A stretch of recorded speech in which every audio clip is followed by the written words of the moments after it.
بسم اللہ الرحمن الرحیم، ایک بہت ہی پیاری اور انوکھی اور خوشیوں بھری بات بتانے جا رہا ہوں۔ پیچھے جا رہے ہیں سبھی عید آؤ دل، تیری آمد کی تیاریاں ہیں۔ تو کس کی آمد کی تیاریاں ہیں؟ رمضان کریم کی۔ واہ کیا بات، ماہ رمضان کی۔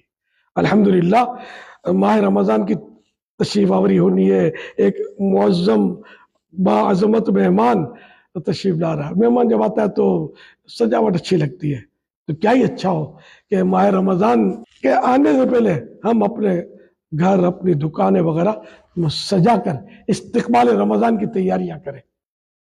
اچھا، اس میں خیال رکھنا یا اپنے اپنے طور پر اپنی جیب سے رمضان کریم کی خوشی میں اپنے گھر وغیرہ سجانے ہیں۔ گلیاں بھی اگر سجا سکتے ہیں تو ظاہر نصیب، لیکن یہ خیال رکھیے گا کہ اگر کسی کے پاس چندے کے پیسوں کی، جیسے جشن ولادت میں ہمارے سجاوٹ ہے، تو چندے کے پیسوں کی چیزیں ہیں نا، تو جیسے مطلب ہے کہ جس کام کے لیے وہ چندہ لیا نا، اس سے ہٹ کر وہ نہیں کر سکتے۔ تو آپ رمضان شریف کی، چونکہ اس میں عرف نہیں ہے نا، تو رمضان شریف کی اس میں نہیں کر سکتے، یہ خیال رکھیے گا۔ اسی طرح مسجدوں میں بھی، چونکہ وہ شعبان سے ہی تو تیاریاں سجاوٹ کی نہیں ہوتی، تو یہ جو بھی کریں تو پھر کسی مفتی صاحب سے رہنمائی دے کر یہ کرنی ہے کہ عرف سے ہٹ کر اگر آپ مسجد کا چندہ یا مدرسے کا چندہ استعمال کریں گے تو گناہ گار ہوں گے۔ اللہ پاک رمضان کریم کی خوشیاں دوبالا کرے۔ سارے ادارے، انجمنیں جو بھی ہیں، مطلب سب اپنے اپنے طور پر سجاوٹیں کریں، اور رمضان کریم کے لیے مطلب ہے کہ بورڈ لگائے رمضان کریم مبارک ہو۔ اور جشن ولادت میں جس طرح سجاوٹ کرتے ہیں، اس میں فرق ہونا چاہیے تاکہ دونوں میں ایک امتیاز، مثلا اس میں رمضان کریم میں جھنڈے نہ لگائے جائیں، میرا ذہن یہ ہے، تاکہ وہ جشن ولادت کی طرف توجہ رہے کہ یہ ایک ہی سجاوٹ ہے۔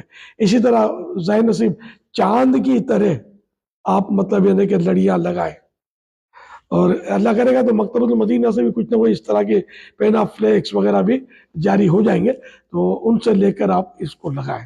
انشاءاللہ الکریم میں بھی اپنے غریب خانے کو سجانے کی نیت کر چکا، اور جب یہ آپ تک پہنچے گا یا میری آواز، اس وقت انشاءاللہ میرا گھر دلہن بنا ہوا ہوگا سج کر انشاءاللہ۔ یہ کہ رمضان شریف کے بعد اگر کوئی یہ کلپ دیکھے گا تو پھر وہ تصور میں دیکھ سکے گا سجا ہوا گھر۔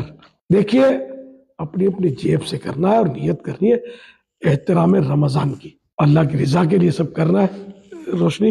اور دعوت اسلامی کے لیے جو چندہ آپ کرتے رہے ہیں، اس کو بڑھانا ہے، مزید بڑھانا ہے اور بڑھانا ہے، کیونکہ دعوت اسلامی کے کام اتنے بڑھتے چلے جاتے ہیں تو اس کی مالی ضرورت بھی بڑھتی چلی جاتی ہے۔ اللہ آپ کو سلامت رکھے۔